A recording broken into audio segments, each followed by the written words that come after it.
नहीं मर सकते। जिसने ये मुंह खाने को दिया है उसने प्रबंध पहले करके भेजा है उसके खाने का। जिस प्रकार से बच्चा गर्भ के अंदर है, पल रहा है, लेकिन उसके बाहर आने से पहले दूध की व्यवस्था हो जाती है, उसके बाहर आने से पहले माताओं के स्तनों में दूध आ जाता है। बच्चा नहीं आया है लेकिन दूध आ जाता है। कितनी बड़ी भगवान की व्यवस्था, सबके लिए खाने की व्यवस्था।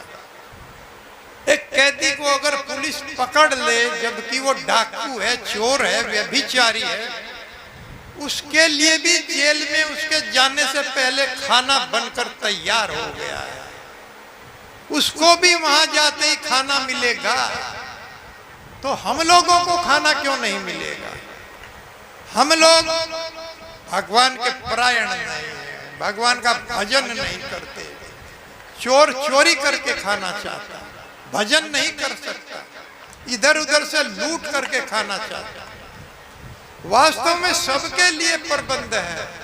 कोई भी जीव ऐसा नहीं है जिसके लिए भगवान ने व्यवस्था ना किया हो, लेकिन हम इस जिह्वा से उसका उच्चारण नहीं करना चाहते।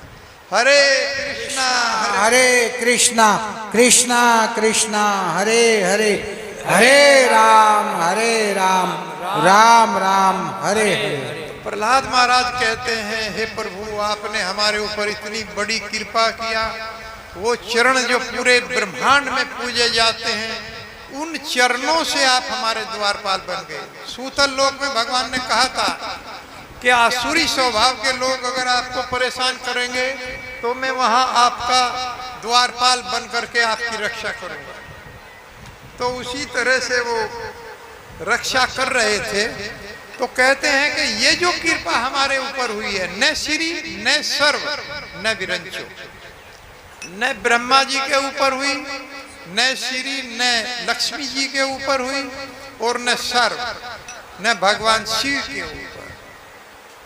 ऐसी कृपा उनके ऊपर नहीं हुई है जो कृपा आपने हमारे ऊपर किया है। और वास्तव में भगवान हर समय तैयार रहते हैं कृपा करने के लिए, लेकिन उस कृपा को हम लेना नहीं चाहते। इसलिए भगवान को दोष देते रहते हैं, कमी अपनी है, कोई कर्म खराब हो जाता है, कोई घटना हो जाती है तो भगवान को दोष देने लगे। कैसे? भगवान कोई न्याय नहीं करते हैं। न्याय के लिए उन्होंने यमराज जी को नियुक्त किया है। वो केवल दया और कृपा करते हैं, दो चीज उनके पास है। वो दया करते हैं और कृपा करते हैं। जैसे कोई मोदी जी को कहे कि हमारे साथ न्याय नहीं हो रहा है, न्याय के लिए उन्होंने जजों को बैठाया है, पुलिस है, जज न्याय देता है, वो न्याय नहीं देते, वो केवल कृपा करते हैं। और अगर कोई देश के लिए मेडल जीत लाए तो मोदी जी स्वयं चल करके उनके पास चले जाए। मोदी के पास जाने की, प्रधानमंत्री के पास जाने की आवश्यकता नहीं है। अगर कोई देश का नाम रोशन करता है तो प्रधानमंत्री खुद चल करके उनके पास चला जाता है। इसी तरह से भगवान, अगर कोई हम ऐसा काम करते हैं, भगवान के नाम का उच्चारण करते हैं, जीवों पर दया करते हैं, तो भगवान स्वयं चलकर आने की सक्षम है। और देखा गया है कि किस प्रकार ध्रुव महाराज के पास भगवान चलकर आए, प्रहलाद महाराज के पास भगवान नरसिंह प्रकट हो, खंबे के अंदर से प्रकट हो गए। उनको जाना नहीं पड़ा, उनकी रक्षा के लिए वो प्रकट हुए। इसी तरह से हम लोग भी भगवान के परायण हो करके, भजन करके अपने जीवन को, इस मनुष्य योनि को भी सुधार सकते हैं।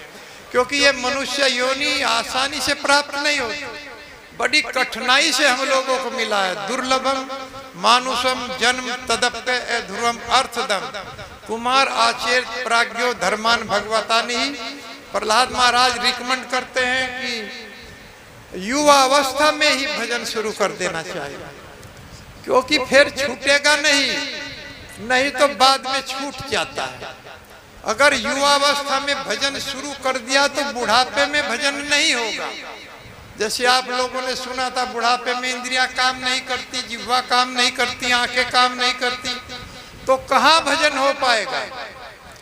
जिस प्रकार से एक चतुर किसान अपनी फसल को समय से बो देता है, क्योंकि उसको ज्ञान है जितना लेट सोइंग हो जाएगी प्रोडक्शन घट जाएगा, पैदावार घट जाती है, इसलिए जल्दी से जल्दी समय से बुआई करता है कि फसल अच्छी हो जाएगी। उसी तरह से भगवान का भक्त या चतुर इंसान समय से भजन करने लगता है। उसे पता है, जानकारी है कि बुढ़ापे में भजन नहीं होगा, और होगा तो प्रोडक्शन घट जाएगा, वो पैदावार, वो लाभ बुढ़ापे में नहीं मिलेगा। तो इसलिए समय से भजन कर देना चाहिए। और जो भी लोग हमारी आयु कुछ ज्यादा होगी, सक्षम हैं भजन करने में, तो तुरंत भजन माला लेकर के भजन शुरुआत कर देना चाहिए। इसी में जीव की गति है। यही कह रहे हैं कि मैं मूल प्रकृति है नमः, ऐसे भगवान को जो इस प्रकृति के भी मूल हैं। कुछ लोग केवल प्रकृति तक रहते हैं, कुछ लोग तो कर्म तक सीमित हो जाते कि जैसा कर्म करोगे ऐसा फल भगवान देंगे। कुछ भी कर्म करो, लेकिन कुछ प्रकृति तक सीमित रहते हैं। अर्थात ये सब कुछ जो बनाया है प्रकृति ने बनाया, लेकिन भगवान कहते हैं मया दक्षिण प्रकृति सूयते से चराचरम, मैं इस प्रकृति का अध्यक्ष हूँ, ये मुझसे है, मैं इससे नहीं हूँ, ये मेरे निर्देशन में कार्य करती है। ये प्रकृति जो भी रचना करती है ये मेरे निर्देशन में करती है। प्रभुपाद जी एक उदाहरण देते हैं। प्रभुपाद जी ने कहा है प्रकृति को समझने के लिए कि प्रकृति जैसे करोड़ों रुपए की कार, लेकिन ड्राइवर के बिना बेकार।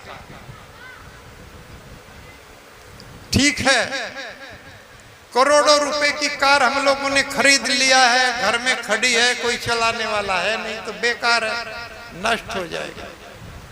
करोड़ों रुपए की कार खरीद ली, लेकिन ड्राइवर के बिना वो बेकार है। इसी तरह से ये प्रकृति भगवान के लिए बेकार है, इसका कोई औचित्य नहीं है। ये भगवान के संपर्क में रह के करती है। मया दक्षिण प्रकृति हेतु नानेन कौनते जगत द्वि परिवर्तते। हे अर्जुन, ये जो कुछ भी रचना हो रही है, जो कुछ भी प्रकृति के द्वारा उत्पन्न किया जा रहा है, वो मुझसे इजाजत लेकर के किया जाए। प्रकृति भगवान से इजाजत लेकर के करती है, ऐसे नहीं करती। हरि बोल, हरि कृष्ण। के मोह